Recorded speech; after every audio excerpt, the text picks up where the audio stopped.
So welcome, everybody. Welcome. We have a number of people who are out tonight. Joe is traveling. Susan just appeared and said she has a stomach virus or something. Let's see, who else isn't? Isabel isn't here. Oh, right. It's her daughter's birthday, and Abby's on retreat. Oh, And Marvin's having surgery. right. Yeah. And maybe hopefully more people will, like Kate will come, and other people, Mary, who we haven't heard from, will show. Kate should be here. Okay. But I think Mary should be here. And John may come. I don't know. And Roberto, we haven't Oh, heard. that he will Roberto. be there. Yeah. Okay. So it's sort of sad that Marvin wanted a smaller group, and now we have a smaller group and he isn't here to enjoy it.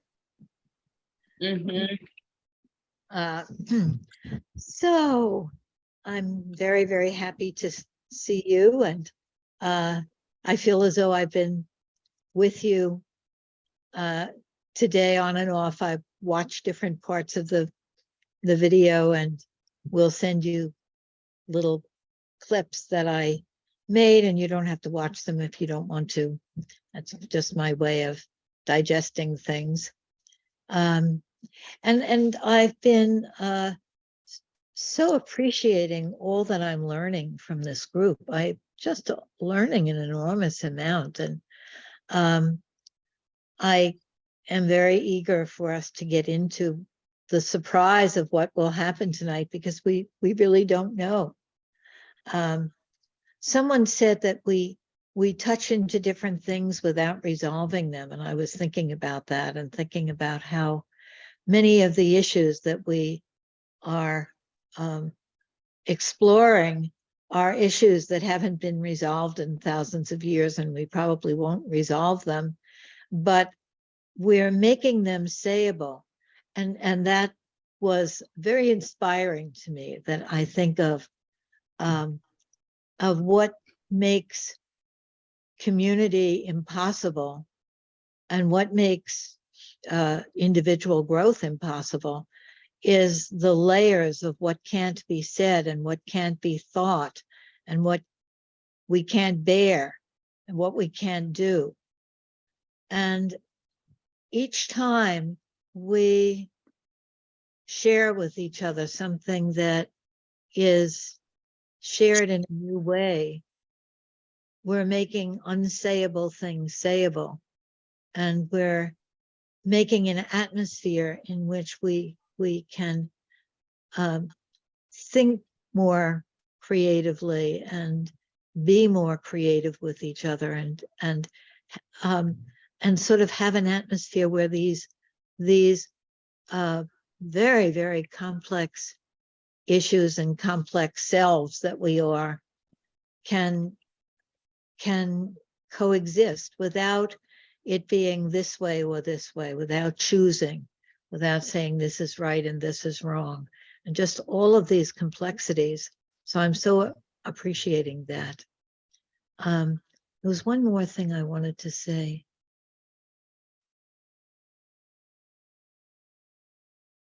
It will come back to me, and I'll say it, I'm sure.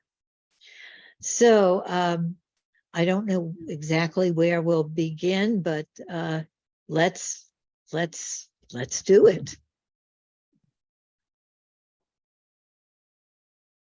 If anybody has anything about what you've learned or are learning or have thought about where we are or where we're going, I would love to hear that. Well, I just thought of something. Yeah. Because you talked about without saying what's right and what's wrong, but there are things that are right and there are things that are wrong. And what if we want to say that? Then we'll say it and it won't be wrong, right?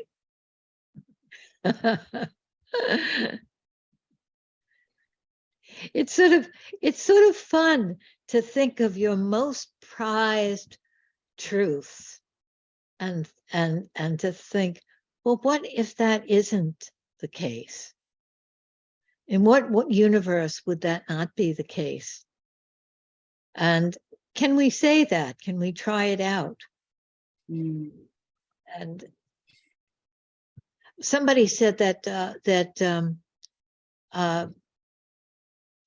small truths are contradictory, but large truths are not contradictory. So you can have two things that seem polar opposites that are truth, that are large truths that can coexist. But I'm not saying that's right, Jim. I'm just saying that's what came to mind. What came to mind is that it was Niels Bohr, but I don't know if that's true. Well, maybe in another universe, it's not Niels Bohr and it is Niels Bohr. Hi, Rosa. Hi, Kate. Hey, Hi. Mhm.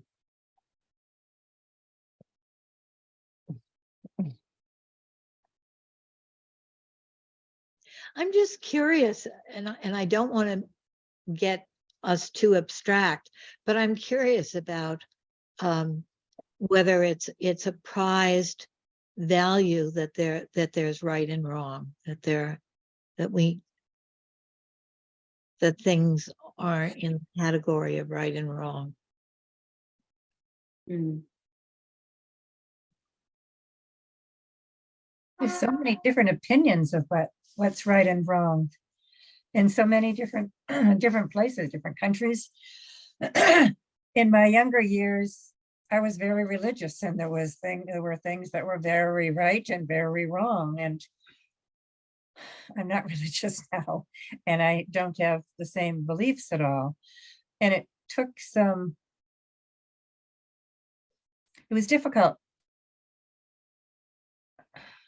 Trying to think as I speak here, I'm not really thought of it before. The change was somewhat difficult, and I guess it happened over time, as I came to believe differently about different things. So I don't know. The right and wrong, I guess, our ideas of right and wrong can be very different. Even my own have become different over the years. Yeah. Clara, you were quoting us a poem that fits right in here, a Rumi poem. oh yeah, let's see.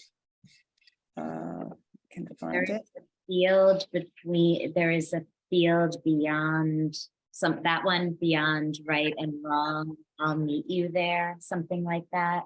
Yeah, that's the quote everybody knows. There's another. Sorry. Well, it's that quote, but there's another part of it.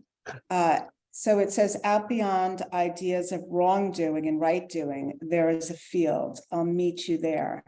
When the soul lies down in that grass, the world is too full to talk about. The world is too full to talk about.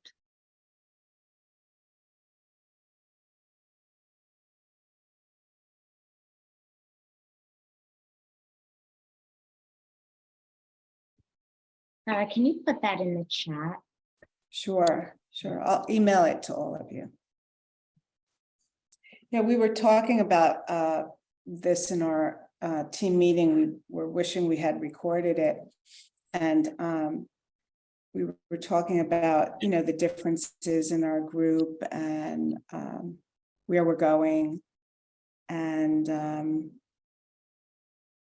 we were sort of getting to a place where we were all just being together, and it wasn't so much about what we were trying to think about the group or what was happening in the group. It was just that field of just being together, and this sense of kind of something underneath all of the words and all of the things that we say or the feelings we might have. And that's what reminded me of the poem, so. Yeah, I mean, we were talking about how, each time we meet, how it lands for us and the things we think about and how we grow or are challenged. And yeah, it was a good meeting. And I guess we were talking about how we could all be together in these differences and still see each other as human beings and have kindness and caring towards one another, So.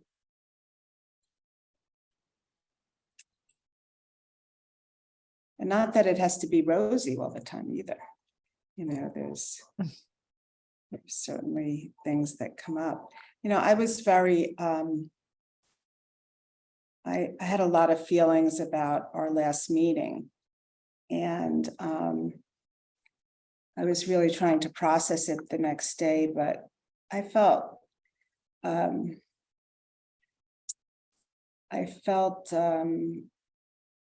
that I had come out kind of strong about my belief that we should be taking ourselves on and doing something about these racial issues. And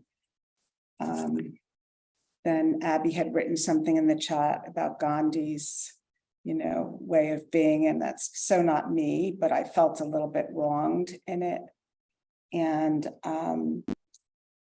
like I had said the wrong thing, or the way I had said it wasn't right. And then I later shared about my niece and what she was doing with her life in the world. And, that I felt there was a middle way maybe between, taking action and putting your life on the line, or, a passive way of being around things we believe in. And, I was so upset, by our talk. And I was thinking about it the next morning, and I was thinking about how, what I'm feeling is this really deep sense of grief, about this racial injustice, about my niece being killed by a drunk driver, and how Isabel worries about her children getting into a car. It's a very different type of worry and grief. But nonetheless, and I was thinking, like, what I felt in our meeting was kind of a collective grieving about all of this. Like, we're all grappling with somehow this collective grief over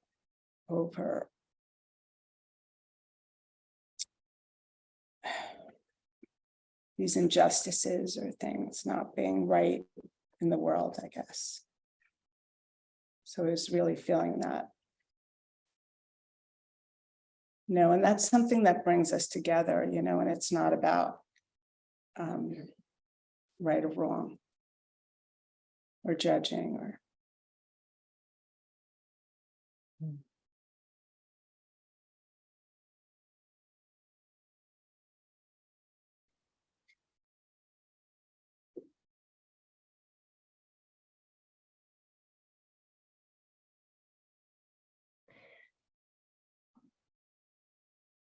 I love that we can be together with different thoughts and ideas and opinions about things, and many of the same similar feelings about some of the things as well, without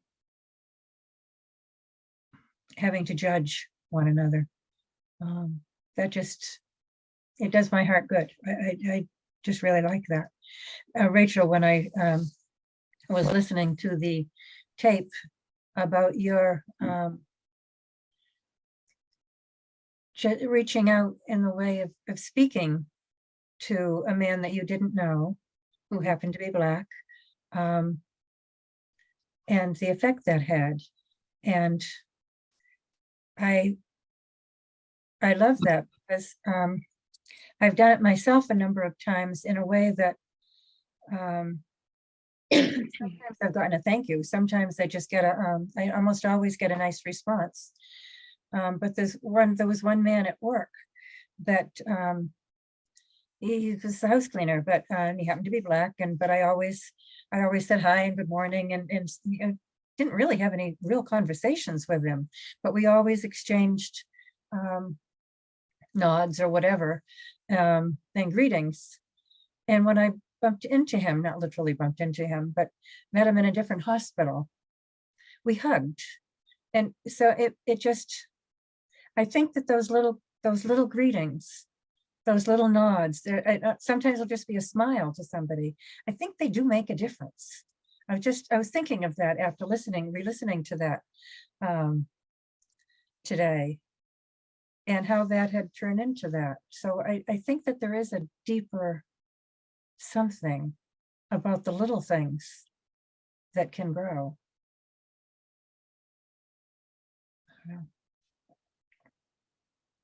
Yeah, thanks, Nancy, and thank you, Clara, for,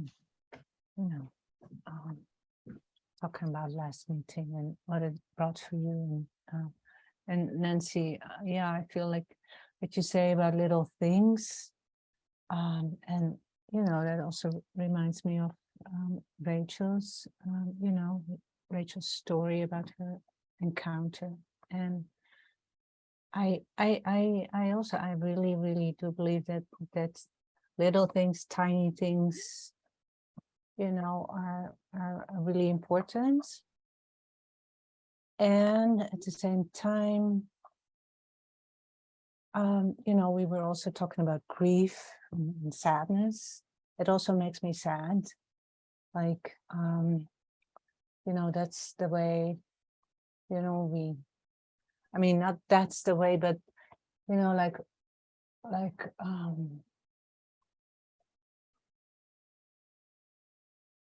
I wish we were way further than that,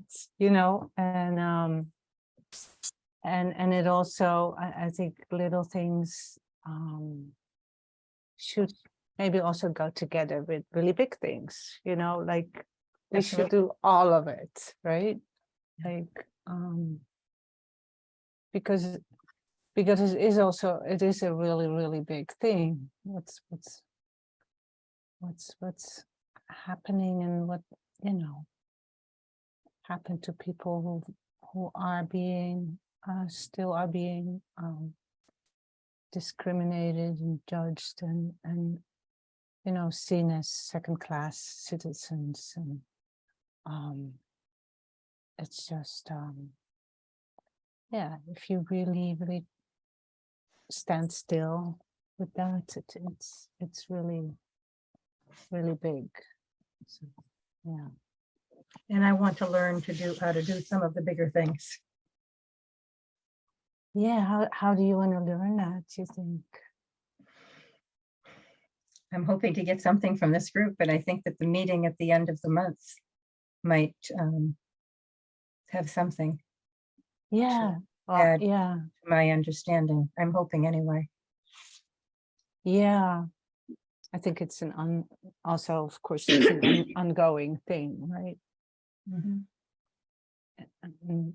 And I guess, I guess this group really helps, and at the same time, I also think we should really try to learn anywhere and in all kinds of ways. We have to be very creative, maybe, too.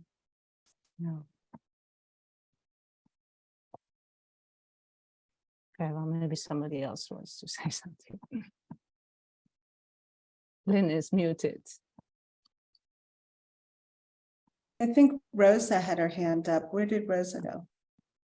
Well, mine is just a little point of, I didn't, since I couldn't see the chat, I just wanted you to say, Clara, what Gandhi said that felt like it made you wrong. because I felt like I was missing this stitch in the crochet. You know, we dropped a stitch for me because I couldn't see that. I don't remember exactly, but it was about, you know, you never get anywhere with, you know, fighting for something, and you know, it's much better to be passive, and, you know, Gandhi's view of things, you know. Not nonviolent.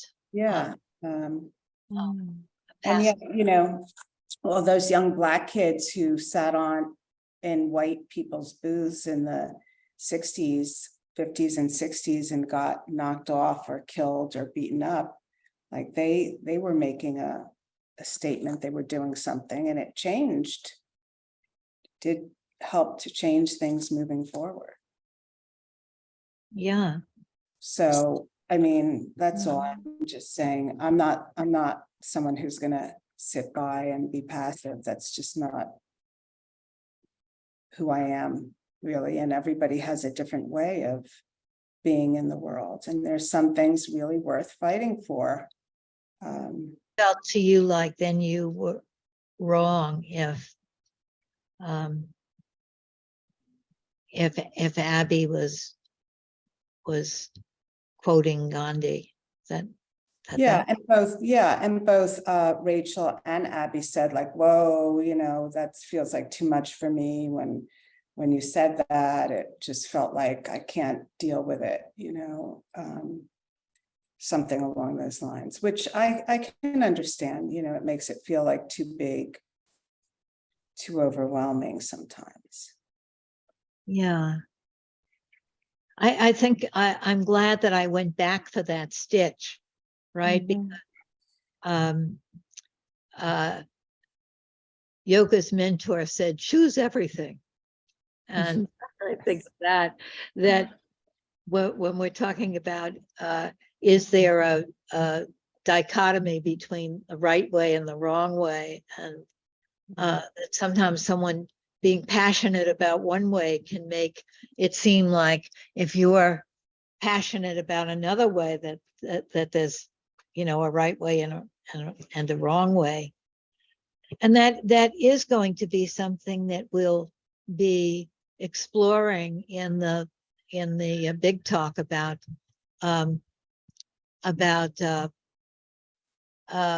focusing and activism, because we tend to think of activism as very active fighting, and we tend to think of focusing as receptive listening, building bridges, and then that can seem like, you know, that they're two very different ways, that you couldn't have both. So we're going to explore that. But thank you for catching me up on that. Yeah, thanks for asking about it, Lynn. And then I was remembering that Marvin and Roberto also shared something about their activism. Yeah. And so many people out there are, you know, actively doing things to make a difference or finding a way, you know.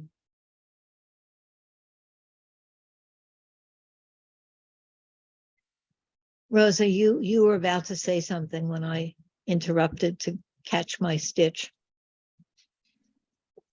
Yeah, I'm pretty confused right now. I was actually trying to say something pretty much since Clara finished, because there was a lot of emotion there, and I just wanted to kind of be with the emotion in a more focusing way. But anyway, that was then. We're here now. I'm just feeling really confused again about this group and what we're doing here. And so that's just where I'm at right now.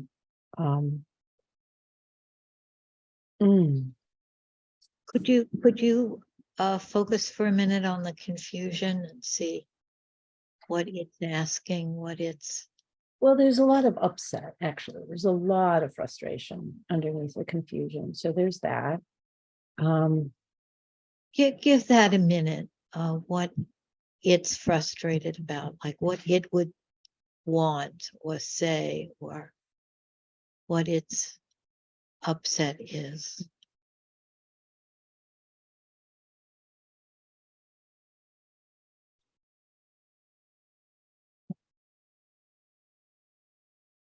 Is feeling triggered at being in a space where it feels like the rules are always changing. Sometimes it's not okay to talk about heady stuff, and sometimes that's all that people want to do. And where I don't know how to get in a word in edgewise or when that's going to happen. And yeah, and you know, it's not just here and now stuff. There's a lot of older stuff that gets triggered, and I just I care about the topic a lot. I care about the topic of activism. And I have a really different perspective on Gandhi, but I don't want to go there because I don't want to just go, you know, be at that level right now. And I think that, you know, the things that we're talking about are important, but I think it's just a real, much more personal thing that I do find it really hard to be in a structureless group. And I mean, I can do it, but it's not always fun, and not that everything has to be fun, but especially if we're going to go out there and be activists. I mean, for me, activism just means working together with other people to make a difference, and there's so many ways we can do that, right? So many different ways. And I guess I'll just close for now with saying something that I've said before, which is just that this kind of structuralist group, I think, can be like a really wonderful experience to learn. But if we try and like take this out into the world, I don't know how far we're going to get in terms of getting something done without people getting like really frustrated, especially if it's, I mean, we could say this is a space for learning and whatever, but I just want to validate that there are different kinds of groups for different purposes. And a lot of action in the world happens because as a result of a different kind of organizing, not to make this wrong in any way. Yeah. It's enough for now, I think. I feel torn because I want to respond as you often will be the one that says there's a lot of feeling there. Let's stay with the feeling. And that's something very wonderful that you contribute, Rosa. And I want to be you in saying there's a lot of feeling there. And there's another part of me that wanted to clarify what I meant by the workshop that we're going to do together. But let's do that later. Well, I just want to say that I mean, part of me is sitting from last time, because last time when Clara shared about her niece, like I was real affected by that, right? And it didn't feel to me like we really went to a feeling level then. And so then Clara shared again from a real feeling level, and it seemed to me like again we didn't go to a feeling level. So that's okay.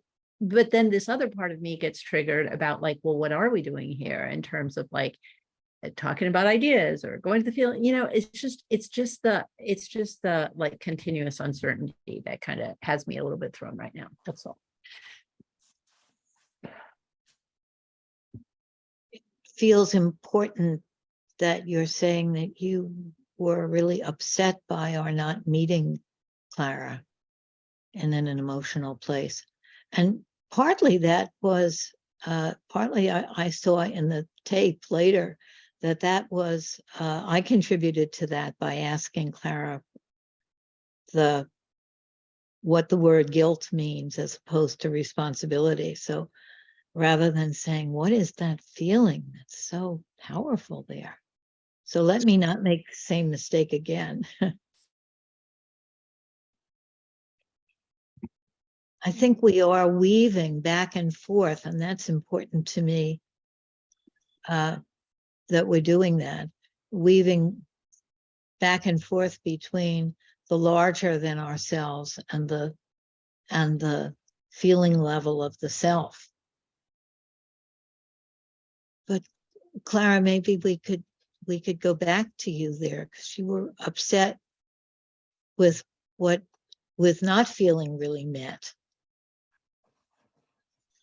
Thank you, Rose. It's hard for me to talk about.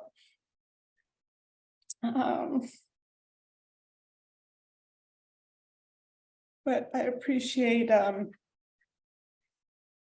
it's just, loss and grieving. And these issues about race and my niece's loss feel like they're very similar in a way. That feeling of things being so unfair.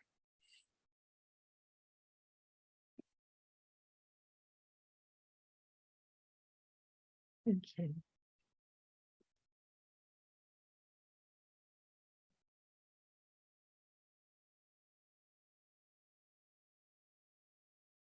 And I guess it's from that place that I want to fight, that I want to come out fighting.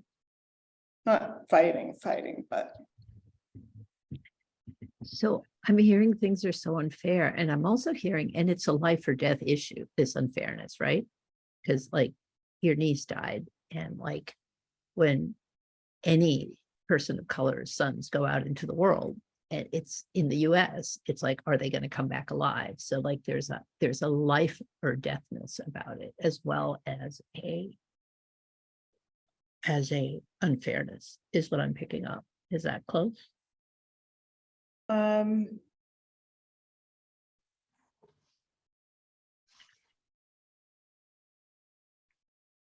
Yeah, I think it's both. It's the unfairness and the grieving of loss that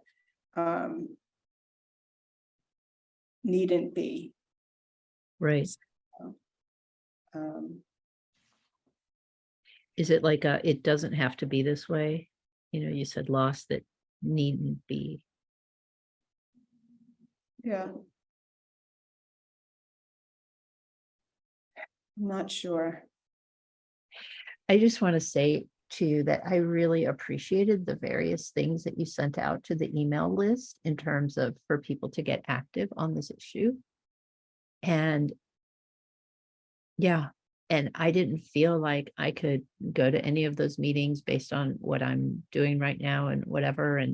But I still appreciated it. I was feeling like you were sending all this stuff out to people saying, this is really important and we need to do something about it. And here's a way to get involved. And I just want to appreciate that energy, whether or not I can always respond to it. I'm not sure that was me, Rosa. I did send some things out. I'm not sure if I don't know that I sent a list of things. No, it wasn't a list of things, but you did send out several things. And I just wanted to say, I saw them and I noticed them and I wasn't able to respond, but I appreciated the information and the caring behind it and yeah. Thank you. I mean, no one else responded to it. So that's another thing that made me feel a little like I was hanging out there on my own. But thank you for saying that, Rosa. Well, and I guess I want to apologize because I'm realizing because I didn't feel like I could do something about it right then, I think that shifted me into my silence space, right? Like, and I didn't just say, wow, this is really cool. Thank you. I wish I could go. I can't go right now. And I'm wondering if other people's silence may have come from a similar thing. And the reason I'm pointing this out is because I think this is a dynamic that happens a lot in activism, right? Somehow inadvertently and without intention, people's guilt gets tripped and then people don't do anything, but they don't even say, oh, that was great to send out. So yeah. Thank you.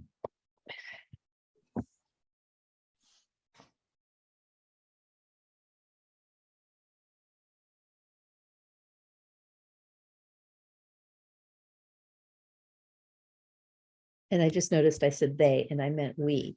We don't respond, because I certainly didn't respond either, right? So I'm not trying to other anyone here.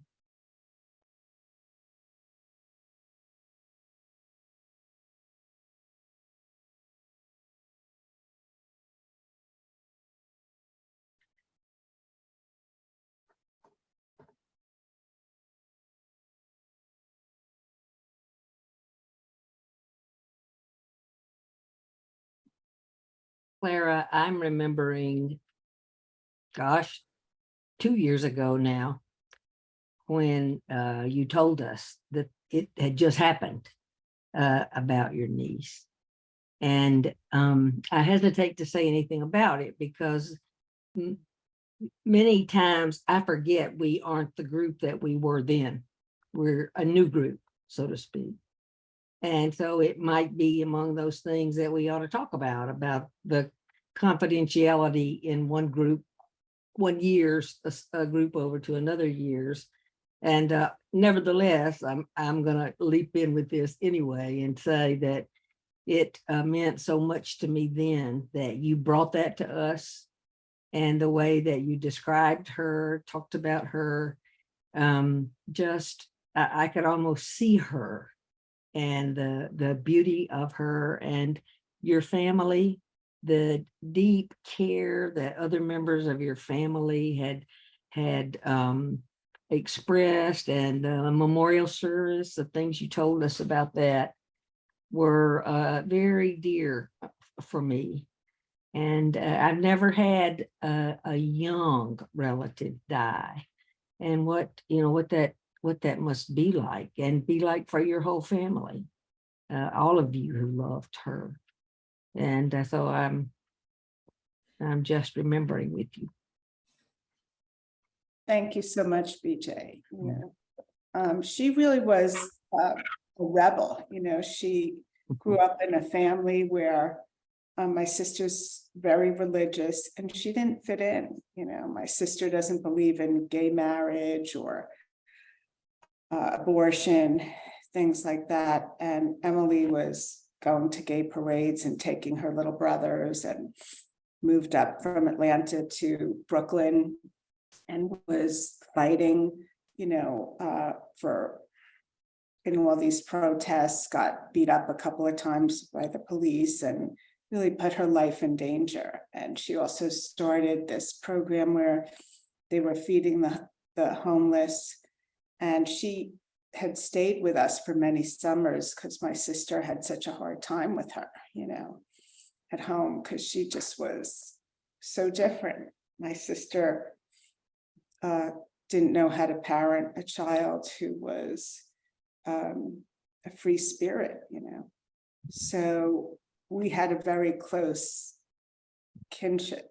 And I don't know, I'm talking too much about this, but I just, she was an activist. I mean, she was fighting for what she believed in. And I really love that about her.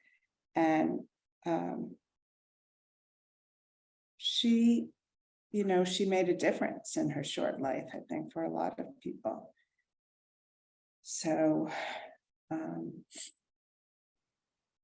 thank you. And this is not a place to really be talking about it, but I really appreciate your listening and meeting me here.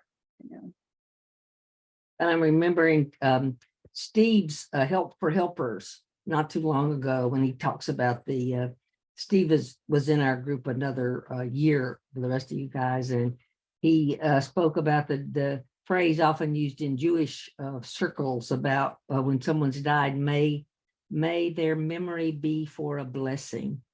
And it was just so, it just rang so true for me that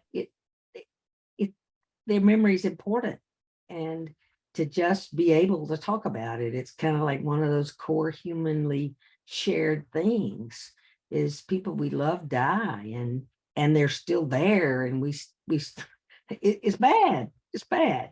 And so I'm glad you're taking the time. Thank you, I BJ. don't think we really have anything else much more important to talk about than the legacy that those people leave. in us, in our very, in our very bodies. And their cells are our cells. And when they go, some of us goes and all of that. Thank you, BJ. I was thinking about our meeting today as you were talking, and Yoka was talking about this wonderful documentary that Isabel had sent to all of us. I don't know if you got a chance to look at it, but was it just to our team, Yoka? Yeah.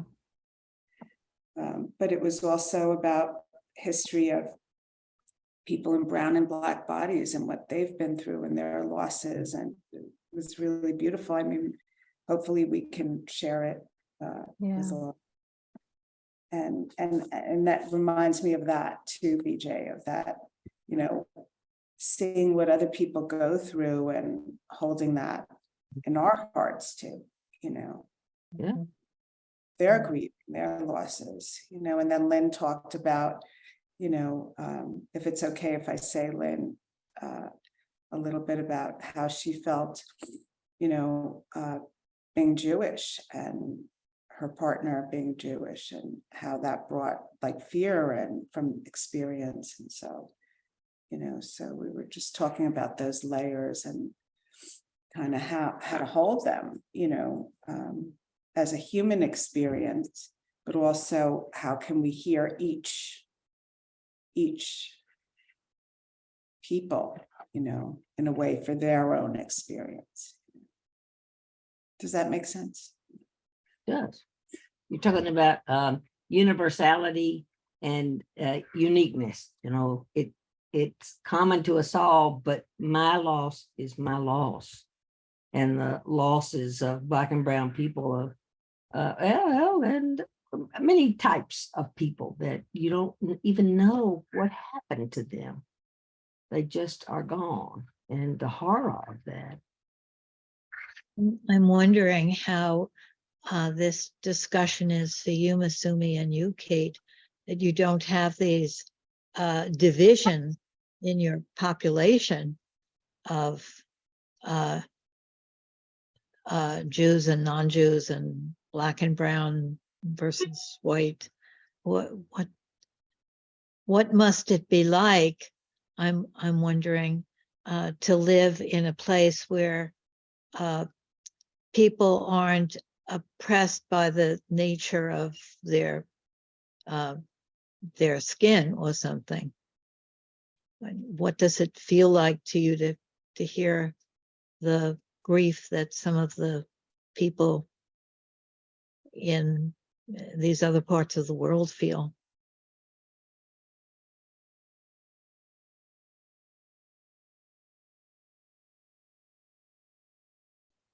I don't want to put you on the spot, but I was just wondering if people are divided in different ways, or there isn't a sense of division.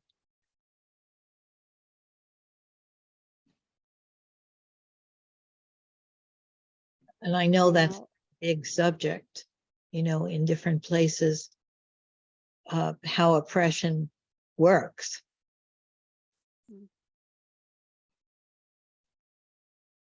Well, frankly, it is something that I don't really feel deep in my heart about the segregation. And I have been listening to you all, that how deep you hold this difficulty in your country about the superficial look of the color, or maybe by names, maybe whether you're Jewish or not, or something like that. But in Japan, everything is hidden, not seen superficially, but we have sort of stereotype prejudice about Korean people or Chinese people, and within us too, within Japanese, in olden days, we had class divisions. Samurai was the top, and the farmers came, and then the merchants, craftsmen and merchants. And below that, there was other class that was considered like animals. The class that we learned dealt with a butcher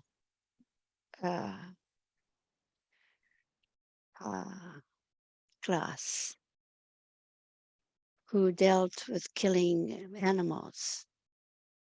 And when it comes to marriage, sometimes the talk appears. He belongs to that class that we never talk openly. And the parents may object to the marriage.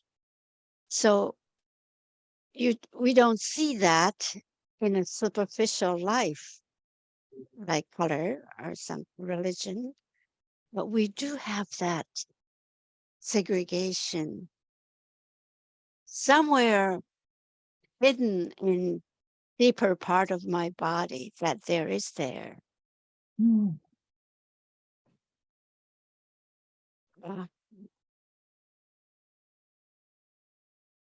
And the older people, older than me, I'm already old, but older than me, would have a very negative feeling about the Koreans. So there are something alike in our country too. You may not know. And Misumi, you feel it in your body that legacy of separation?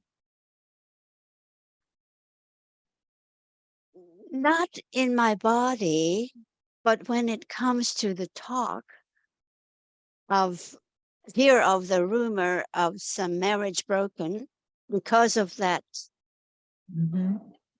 cause,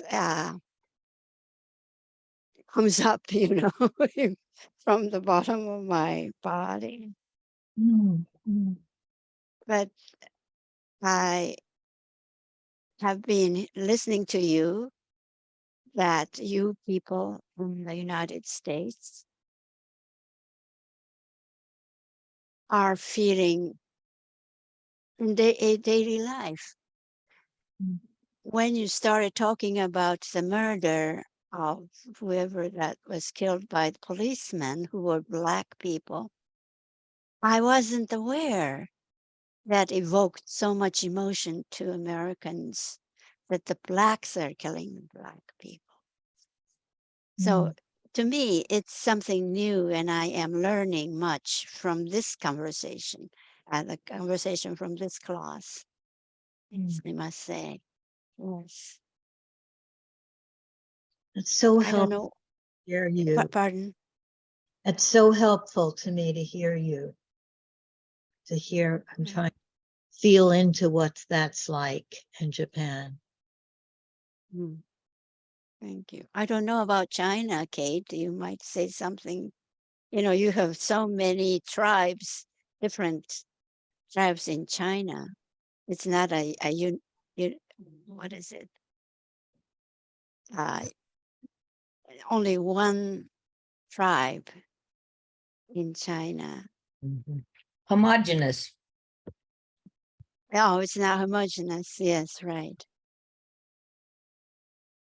You might have some feeling talking about the language also are different that people in China are talking in parts of and depending on where you live.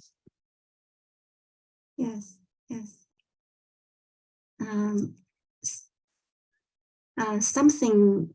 things here,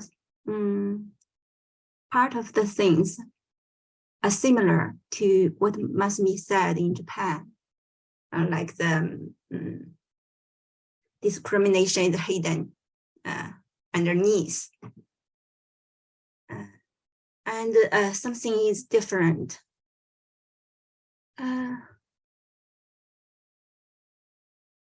I think maybe because China is changing and developing so fast over the years.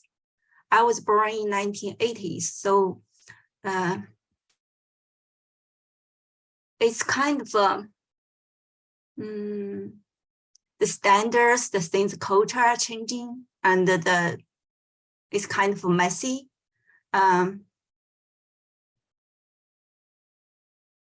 It has a feeling of an equal feeling. It's more equal maybe, because how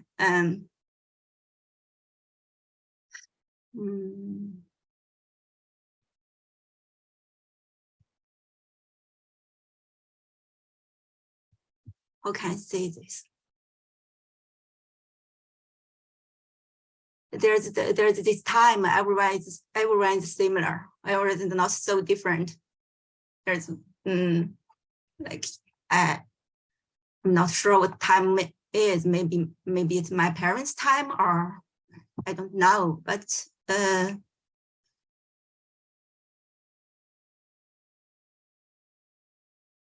people are not so different, or not so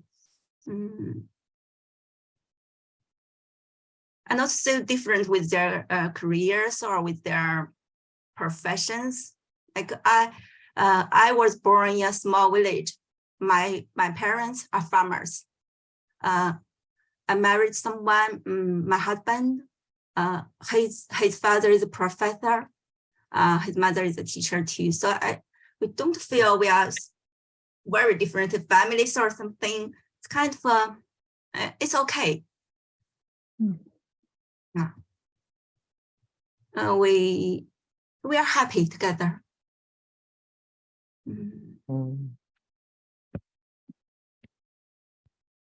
And its racial issues seem very, very far from me. Maybe because we have this population of one type, or I don't know. I really have difficulty to processing the racial problems you are talking about. I can only try to imagine how that's like.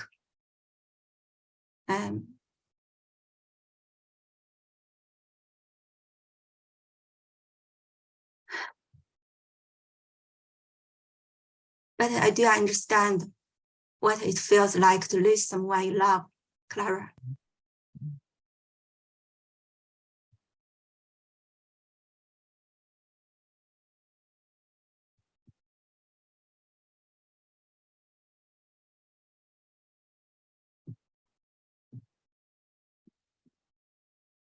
The interesting thing is talking with you or talking with my friends who is from the Western countries.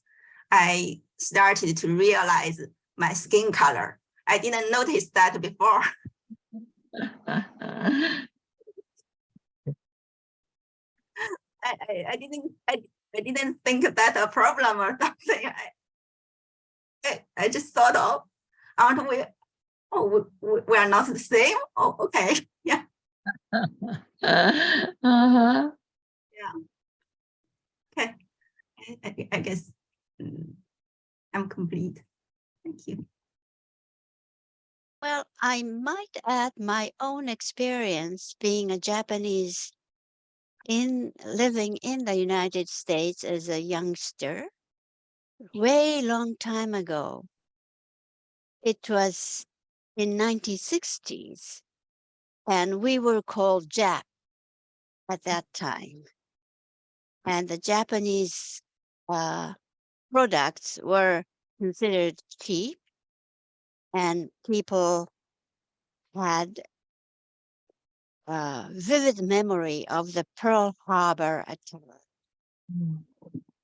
And some people looked at me as a country from who used to act very bad things, and from country that is underdeveloped yet, and selling things that are imitation of the developed countries' products. And I personally was sort of pushed around by the probably the elementary school children, boys, because I was a Japanese and looked yellow, and then just sort of it was an act of looking down upon the people from the country that used to be enemies and did something very bad to their country. So that experience really remains in me, Yes. what it feels like to be treated very badly because of something that unrelated to my personality or as a person, but just because I am from the country Mm. that did something very bad to your country. Mm. Yeah.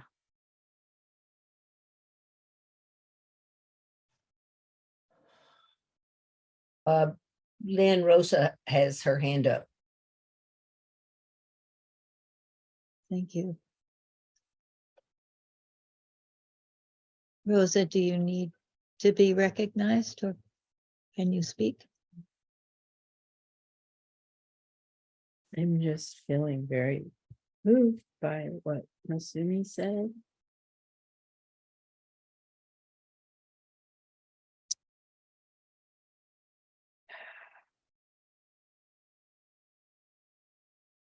And it's hard because even though I was not born here, and part of me wants to say I'm not from here, I am a US citizen, and I want to say this country did something very bad to your country, Masumi.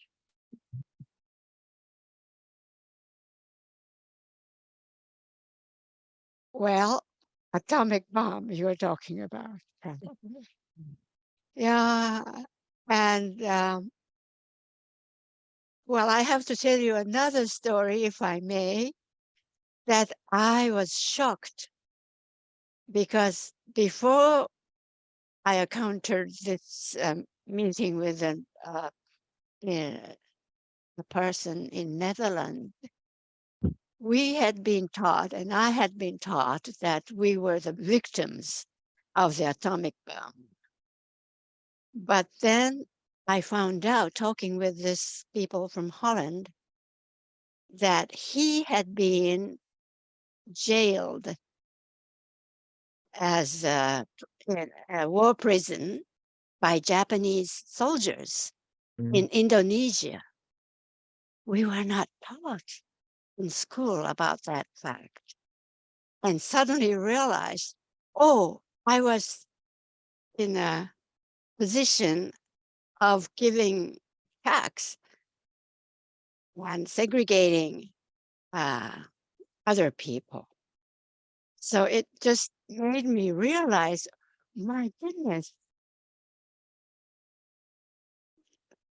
So I was considered by him and by people who were jailed in Indonesia, soldiers from Europe, that Japanese are the villains. You know, we're doing terrible things to them. And this knowing changed my view that, well, I have to choose the words. doesn't come, the words don't come yet, but change the views to look at the world in various ways. Yeah.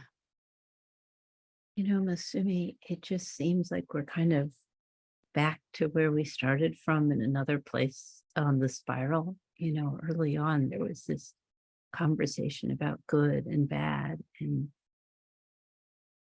so I'm hearing you say how your views changed when you realized that your country had also done some things that were not so good.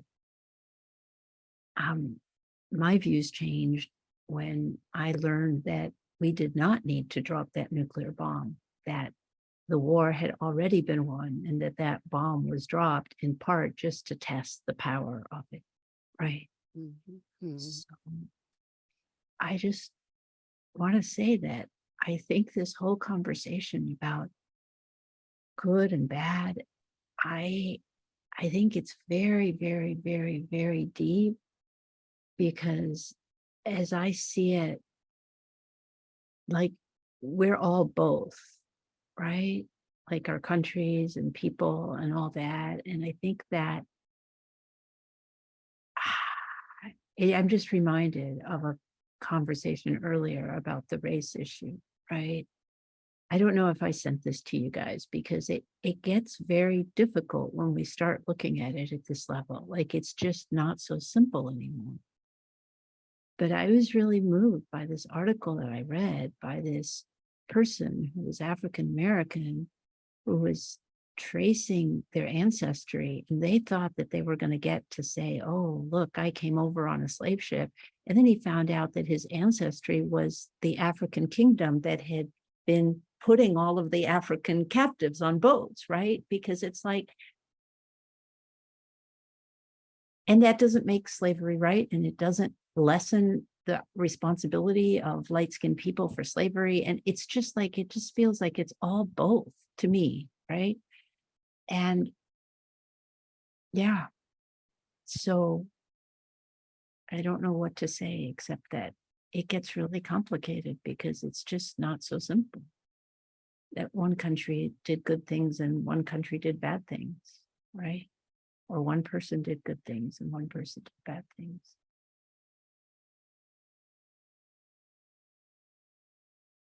Rosa, I appreciate your giving voice to that we're all both. And I remember it was a Solzhenitsyn, I believe, that said, the line dividing good and evil cuts through every human heart. And as you're talking, I'm thinking about, if that's the case, then so what about me or other people as persons? And it's almost like I'm either shaming or blaming. And to learn about those, you know, places in the middle, those thin places in the middle, where there must be something we can do besides feel terribly ashamed or look for someone else to blame. So that's my personal journey on that.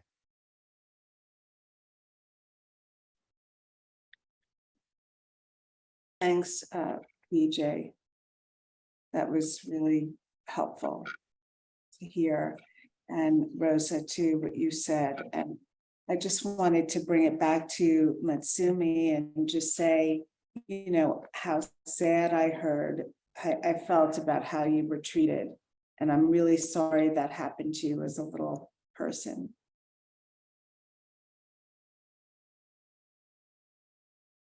It made me very sad, Masumi, because my uncle, my mother's youngest brother, was killed in Japan in the war.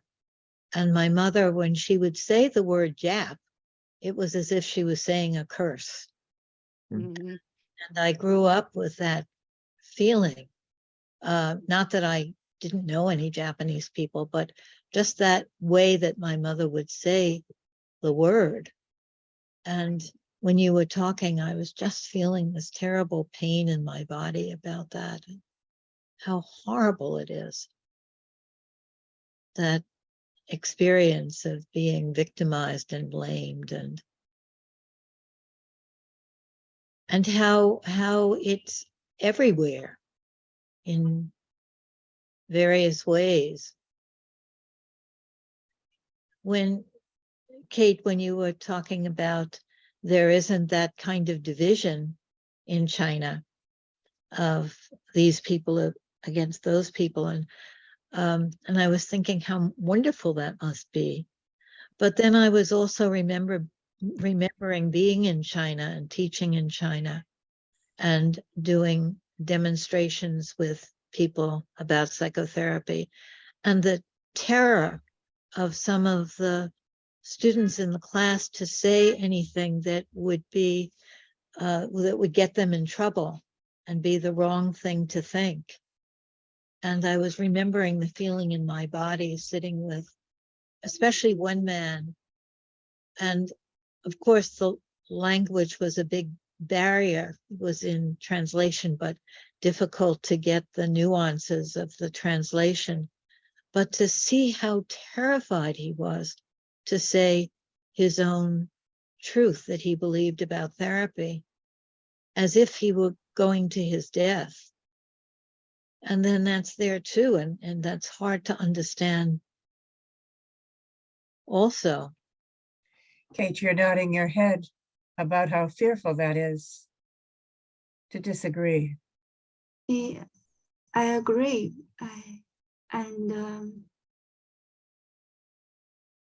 I think that might be a collective trauma of our country, our people. Yes, we went through a lot of horrible things, Yes. and first, China has a long history. Has a history being invaded by many countries, and then after the war, we had a civil war between Chinese, and now all of you might know it. It resulted in two places, mainland China and Taiwan. That's because of the civil war. Yes. And after that, we had revolutions repeated. We fought with each other. Horrible thing happened, and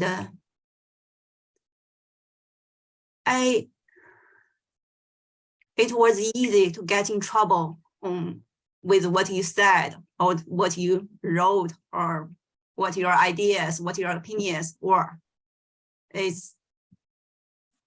I guess all of people survived. They were traumatized by something. I don't know, because maybe I'm young. I didn't, but yeah, it happened to my parents, my grandfather, my grandmother. Yeah, it happened to them. I guess somehow it passed to us too. We have that fear inside us, inside our bodies. I'm afraid of speaking up too. I'm afraid of that too. I don't know why, but I'm afraid. Maybe it's inside me, deep down.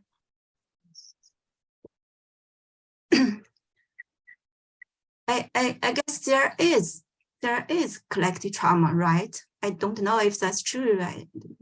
Absolutely. Yeah, I think China has very where we have very strict restrictions for drugs, for pills. That's a trauma too, because of the Opium War, I think. Yeah. We have death penalty for drug dealers.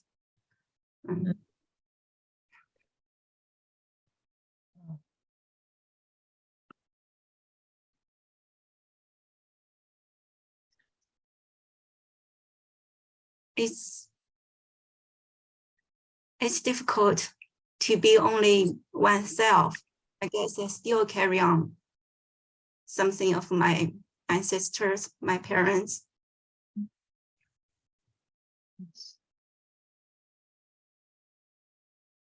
You know, Kate, ancestral generational trauma is a thing, you know, that we carry in our bodies. And there's a lot of research around this too, that is tried and true. You know, they've looked at, can I tell you a little bit about something?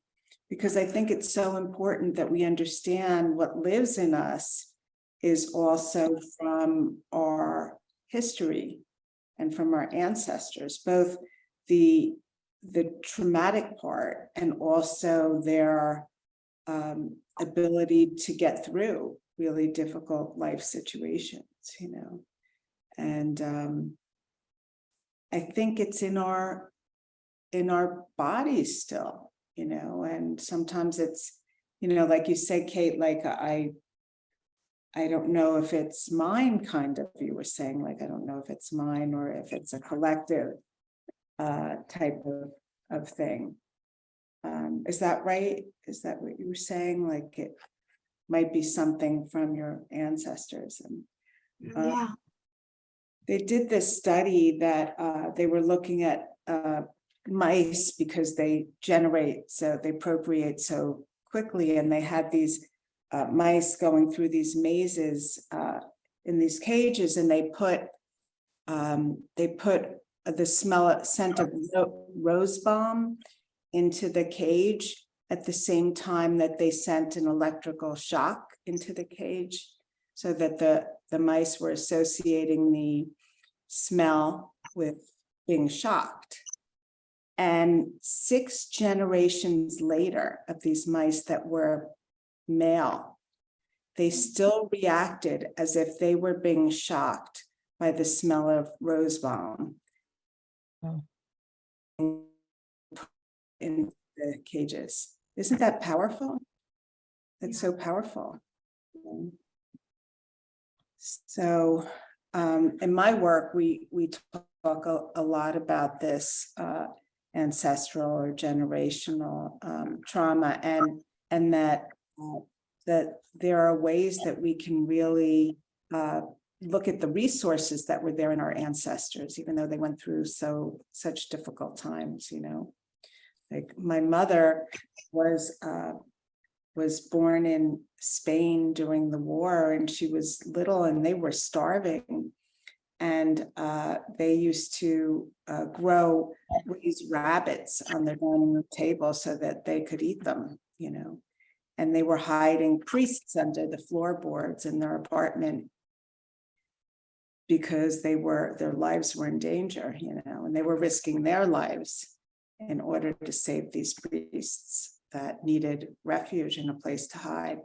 And I think of my mother, you know, like she came over to this country. She was one of the first women who got a scholarship to go to Fordham University, and she came over, stopped in Ellis Island, you know, and she got an education here and had a life here, you know. When I think of her, sometimes I think like how close-minded she is, or I think of these things, and I have to remember, you know, her resilience and her history and my grandparents' history, and you know, all of that stuff that is there too, you know.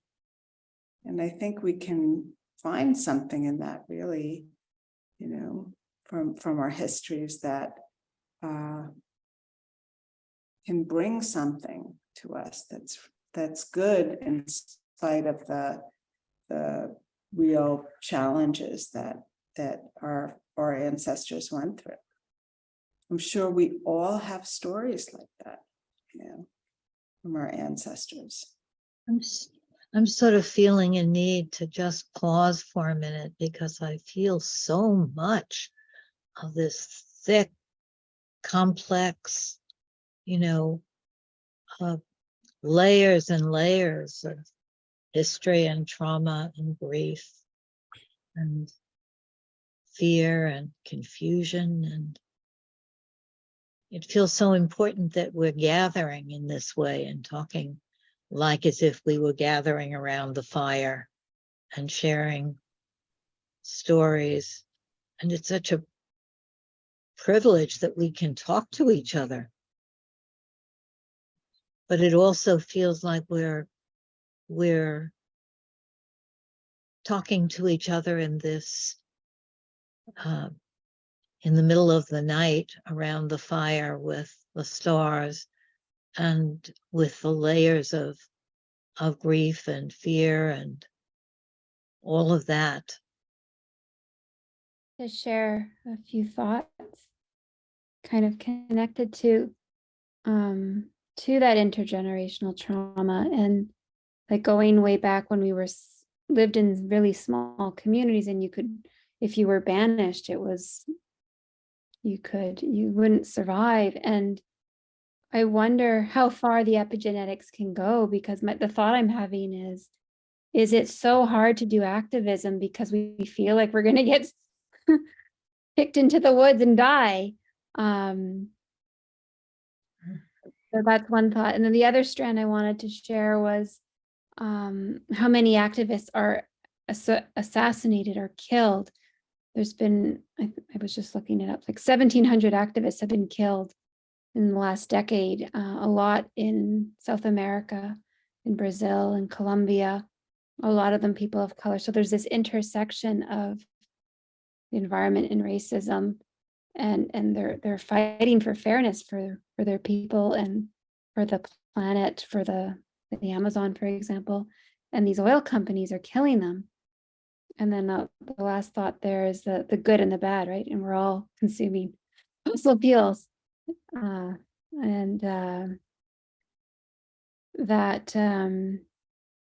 somehow we need to make not the people bad, although I think there are maybe some people that are bad. I don't know about the ones who work in the oil companies. I don't understand them. But to change the system, we have to make the system bad. Like somehow we've co-created this system that doesn't work. And I don't know if that creates space when we attack the system rather than the people. And it seems that each of the situations that everyone has been exploring and speaking of all have to do with survival. But it's like we can't all survive. We're all trying to survive and clawing at one another to do so. And it's something in our human race, I guess, that well, the need to survive is certainly behind it, but it's, God, it gets turned into these horrible, hate-filled, attacking one another.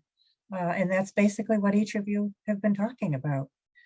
And it's just so devastating, a part of who we are. Mm-hmm. And that brings the other strand of like so many civilizations have died. Yeah. Most civilizations have died. Yeah. I think if we don't somehow smarten up, we're going to do the human race then. Yeah. I'd like to come back into the room for a minute and just first, Clara, thank you for the story about your mother. I can just imagine her coming to the United States and probably not knowing anybody and saying, hell, what have I done? I can just feel it. And I just wanted to say to you, Kate, from the time I saw you in one of Lynn's videos, I thought how brave you are to be here, to be in this group, and to speak when you speak. And I appreciated so much your voicing that a little bit, that there's some kind of a fear and you don't even know what it is exactly, but that you hesitate to come forward in whatever ways that means for you. So yeah, it means a lot to me. It meant a lot to me from the very beginning to see you and to see you being different. I've been in China maybe a dozen times, and the parts I've seen are not tourist parts because I didn't do tourist things, but you know, I can see, I'm just remembering the stories I've heard from people of different generations. A woman walked up to me on the street in Shanghai and wanted to practice her English. And she ended up telling me that her sister and her husband had both been killed during the Cultural Revolution, and that her son came to the United States, and when he left, he was mad at her. And he said, and he never came back and never talked to her again because she survived. And she said, I know he believes somewhere that I was a chicken, that I didn't have courage, and that's why I survived, that I didn't speak. And she said, my sister spoke against Chairman Mao, and my sister was killed in prison. And so for my son, he thinks she's the one because she survived. I mean, I survived and she didn't. So she's the hero of this era in the Cultural Revolution. And then she said to me, but he's alive because of me. He's alive because I survived. And she asked me if I would get in touch with him, if I would find him. And I did. And it was just lovely. He taught me Tai Chi. But just the bewildering kinds of things that have happened in your country, just decades apart. We are 200 years old over here. We don't really have any idea what that must have done to, just the heart of your people. And then also I spent a lot of time in the Xinjiang province and the Tibetan province. And so I have what many Chinese friends tell me is propaganda. But, I have all these connections with people who are minority people and who may not even speak Han Chinese. And so, and I said all of that just to say, I'm just so tickled every time I see you, because you don't even know what it is exactly that might get you, but something could. Yeah. Maybe I'm wondering if this is a time for us to take a micro break. It feels like there are so many layers here. Rosa? I just want to say that when we come back, I would love to hear from Jim. I'm just really aware that he hasn't spoken. And so I just wanted to get that in now. Okay. Anybody else have any? And Mary. And Mary? Not to put you on the spot, Mary. Yeah. Okay. Shall we take just a 3-minute break and come back at 7:30, 7:31 or something? Everybody agree? Mm-hmm. Agreed. I'll see you soon. People want me to speak, they'll have to have the video turned off. Okay, let's do it. You're the co-host, right? No, I'm not. Oh, Otherwise, I'd have done it. okay, Yoka has to do it. Let me see. I like this kind of arguing. It's a lot friendlier than the kind of arguing I grew up with. Feels like safe arguing with the gloves, no gloves needed. So it feels sort of like joyful, and I have a sense that you and Jim have an affection for one another. So, and it's present in the arguing. So I just wanted to say that if conflict could be like that, I'm all for conflict. That's, I want to say, almost my first experience of it not feeling really dangerous, almost life-threatening, even Clara, earlier you mentioning that like something I said sort of upset you or even shamed you. I'm like sitting with that. I don't know if it's something to bring up. I don't know like what kind of mea culpa is needed. Like, I don't want to do any harm. I don't want to. So hearing arguing where Jim's going to defend Lynn's right to not want to be in a category or want to be in a category, and Lynn is going to disagree and chuckle. That sounds cool. That's my kind of arguing. Thanks, Rachel. I didn't experience them as arguing at all.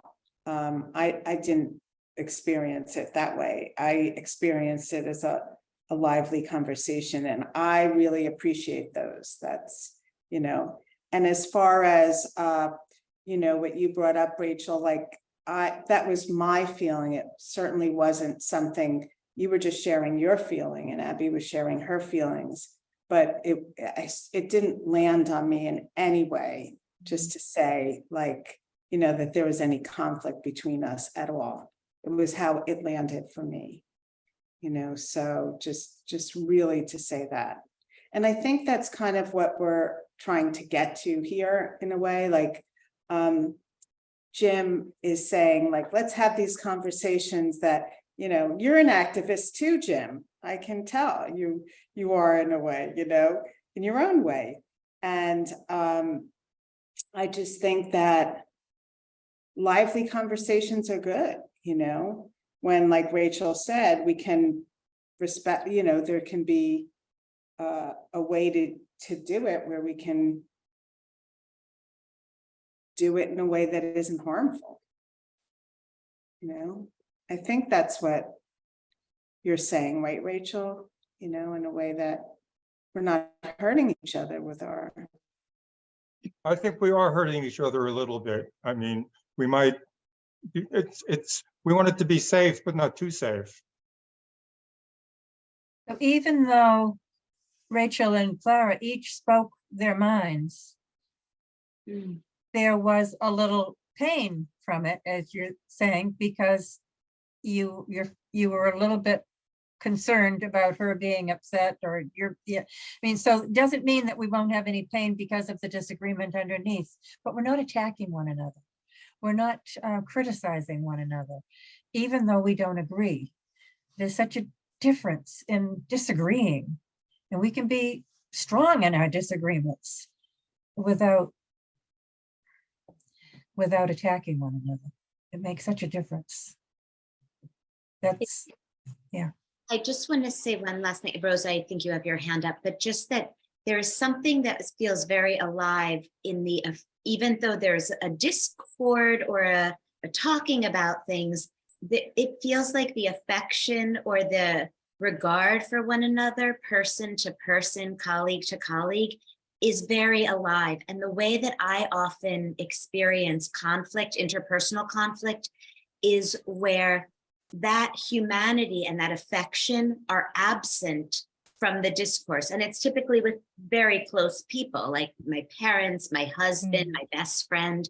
When there's conflict, when somebody's set off, and the conflict also goes with somebody being triggered into a trauma place, or a little one is the one ranting and rape on cue, is my dog. There's something that it's the affection and the wholeness of one another is like not in the scene. It's as, and then there's so much repair that has to be done because you're experiencing the conflict or the anger from another without them also regarding you as the spouse they love or the best friend that they've spent decades with. There's something that's absented from that makes it very painful. I don't know how I'm expressing that, or if that's being heard. And that was very different than this. Between Jim and me. Well said, Rachel. Thanks, Clara.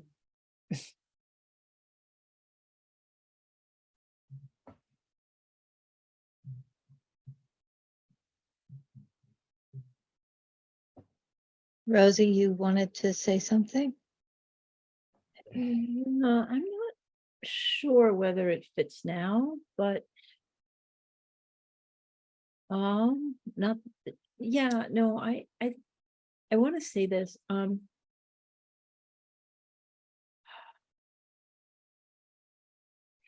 I haven't read the primary source of this, so I can't totally vouch for it to be true. But my understanding is that I think this is true. I think I've read several quotes of it, but my understanding is that Gandhi felt strongly that there were like 3 levels. There was the bottom level of, and I'm going to say levels of development or whatever.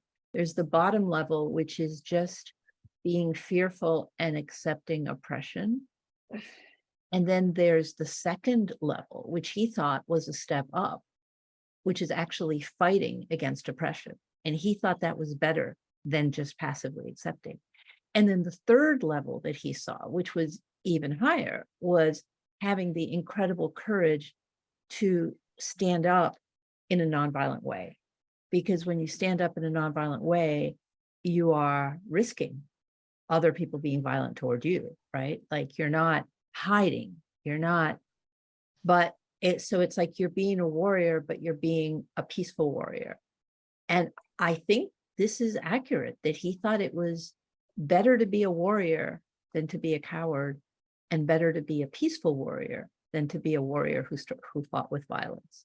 So just to kind of put that out there.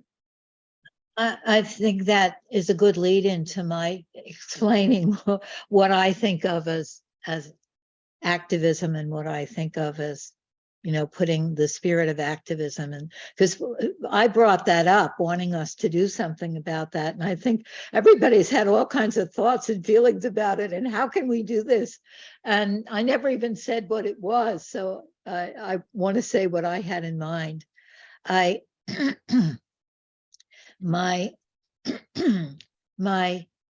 history is of activism being a very exciting, wonderful part of my youth, going on lots of marches and consciousness raising groups, and activism was just a part of daily life for the groups of people that I was involved with.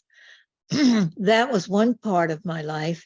The other part was developing my career as a therapist and dialoguing with Jean Genlin.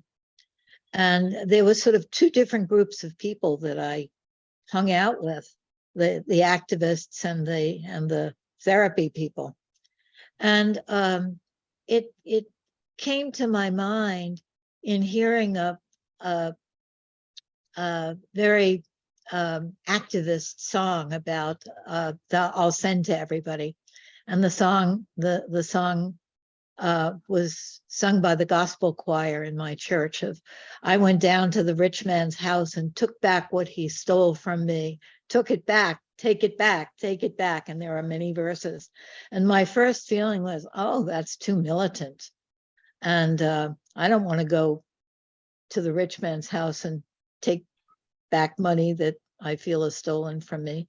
And then as I was sitting and feeling the spirit of it, I felt like, oh, there's a particular spirit here that's an important spirit, and it's a determination, and it's celebratory, and it's, I'm not going to give in to this. And then I was thinking, what would I want to take back that the rich man, the system, the culture has stolen from me? And I became very excited about thinking what I want to take back that I don't even recognize is stolen from me. Things like being proud of being in my 80s, or feeling like I have many things. I could think of loads of things once that started generating.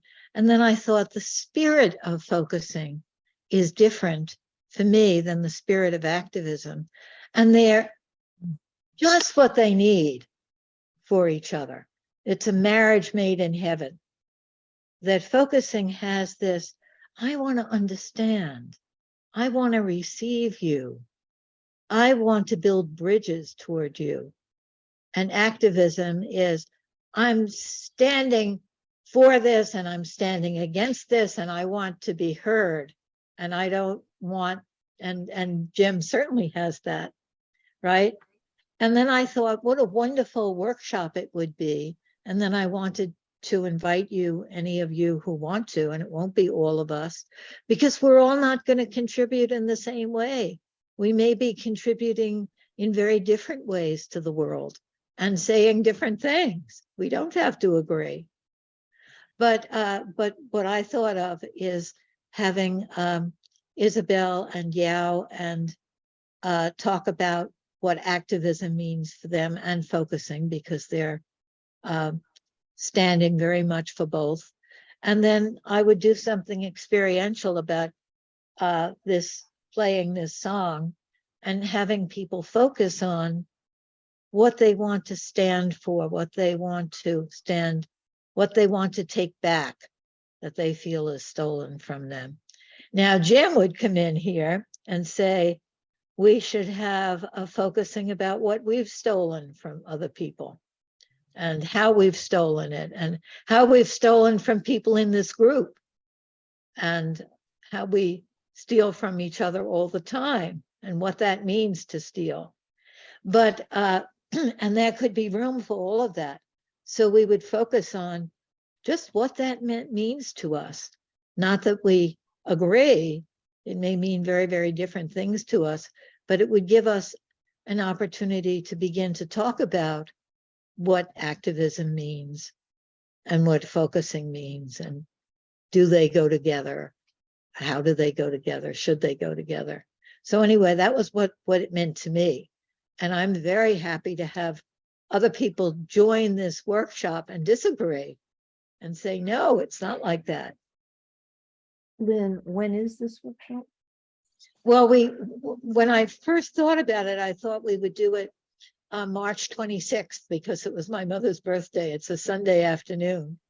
But maybe we need more time so that the ideas of it could generate in us. And I'm hoping that many other projects will come out of this group and will join each other. Not everybody joining each other. Some people will do a project and a few people will join them. And the projects can be, it's a way of us being public, giving what we're thinking about, allowing other people to think about it, but not all having the same ideas at all. The only ideas that we have that are the same is that focusing can be helpful.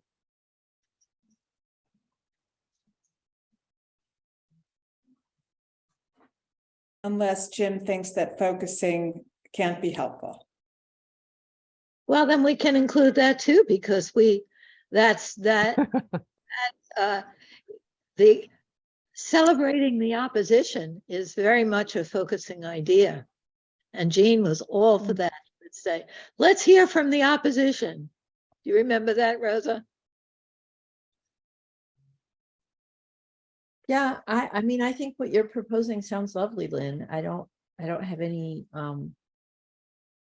concerns about it or anything to add even. Just let me know when, and if I can, I will be there. And I just realized that I do have Sunday the 26th in my book from 2 to 4:30 set, and it says Lynn Preston. So, and if it changes, I hope I will be able to be there as well. What I thought that we would do, I'll propose the experiential exercise, but I thought that we would have breakout rooms, and then any of you who want to facilitate would facilitate in the breakout room. Is how we would do it together. So Okay.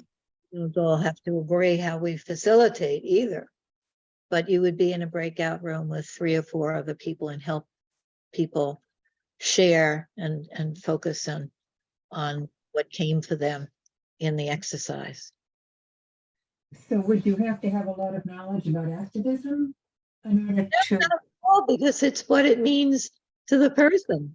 Okay, so just to facilitate the discussion. Yeah, yeah. No, we don't as a group have a definition of activism. I'm sure we have as many views of what activism is as we have participants here. And my views change all the time, so. So will that be on the 26th, or is that still? What do we feel like we're ready for that, or do we feel like we need more discussion of it too? Since we don't have to agree, we don't certainly have to come to any conclusions about anything. What do you think?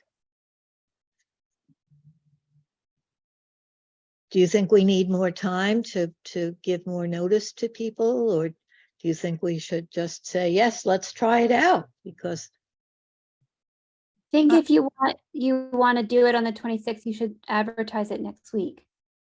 yes, absolutely. Thank you. And what about, what's your opinion?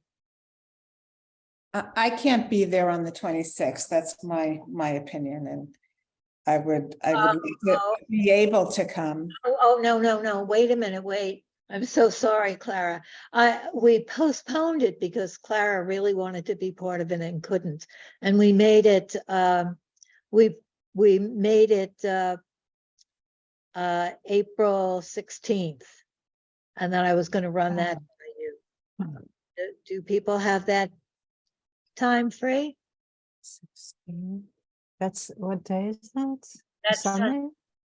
From So 2 to 4 your time, which will be 4 o'clock in the morning for us. Oh, that's not good, Masumi.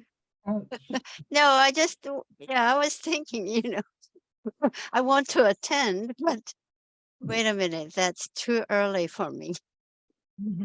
And Kate, for us. Why don't we make it this same time that we meet? Because that way we know everybody in this group will be able to be here. So Sunday, the 16th, did you say at 6 p.m.? The only trouble is that then all of the people that are precluded from coming to our group are precluded from anything that we offer the public. So that we could do that, but then the next one we should do at a time when people in other time zones could be available. So I know there are a lot of people seems like a lot, who want to be in our group that can't because of the time. Right. And I think my feeling would be that for doing this the first time and for being able to put everything that we have experienced with each other here to good use, it would be great if we made it based on the time that people here can go. Just because that way nobody who's here would not be able to go. And then the second time or the third time, it could be some of us doing it at different times. Right. So how would it be 6 o'clock on April 16th? Anybody? I think that sounds fine. And just in terms of organizing, I would be especially interested in hearing how many people would be happy to facilitate a small group, because it sounds like that's part of the design, Lynn. So Right. it's important to ask, would you be able to be there, and would you be willing to facilitate a small group? And if you're insecure about it, you could do it with someone. I mean, you could have a partner helping to facilitate. Are you up for that, Kate? Are you going to facilitate a group? Good. I should be able to. Good, Nancy. Yeah, me too. Good. Me too. Good. Yes. Jim? Why don't you turn off the recording, Jim, so that you can speak? Oh. I would love that. Okay, are we all set? There's still something going on A Breath Away from Freedom. That's still going on the 24th. Is that correct? Say that again? There's some kind of a conference that I registered for, A Breath Away from Freedom, Healing the Wound of White Supremacist. I thought I got that from here. That's not, that wasn't for me. Where And did that come from? That didn't come from here. Yeah, Oh, I thought that was something that Isabel was doing. well, maybe Isabel knew about it and was just sending it to us as a resource. Nancy, is there a time conflict between that and the date that we've just set? No, it's the 24th of this month, of March. 24th of March. Okay, great. So maybe we can figure that out over email. And I would just want to also know that there's going to be an email, and I'm not volunteering to do it right now, but I would love if there was an email that was sent out to everyone so that people who aren't here could put down Sunday the 16th in their calendar as soon as they get the email, if they would like to be there. Is So, anybody willing to send that email tomorrow? Just letting everybody know we're going to do that and that we'll talk about it next time. part of the reason I'm not offering is because Thursday is my busiest day and I still need to prepare for things I'm going to present tomorrow. And yeah, Okay. Anybody want to do that? That should just take I can 5. send it out. You just- I just need to check on the time. Or does anybody else want to do it? And Lynn, are you still going to do the talk on presenting, focusing? Yeah, but we'll see when we do that. And that will be to prepare us more for our projects and for people to have help with that. Great. Okay, but we'll set a time for that later on. Okay, everybody. Mhm. See you next time. Hope to hear. Thank you, everybody. Okay. Thanks so much, You- everyone. You'll be on daylight saving time soon. Oh, that's right. Yes. Oh, is that Thank good? you, Masui. Yeah, we have to figure out what time it will be Oh, Yeah. from It the next True. meeting, right? From the Yeah. next Yeah. meeting. will Yeah, be yeah, that's right, because we're starting this weekend, I think. Yeah. right an hour later. Right. right. Good for you. More aware than we are. Maybe we can make the workshop at 5 rather than 6 if it's daylight savings time. But I better not confuse things. We'll keep it at 6. Okay, bye-bye, everybody. Bye-bye. Bye. Bye. Bye. Bye.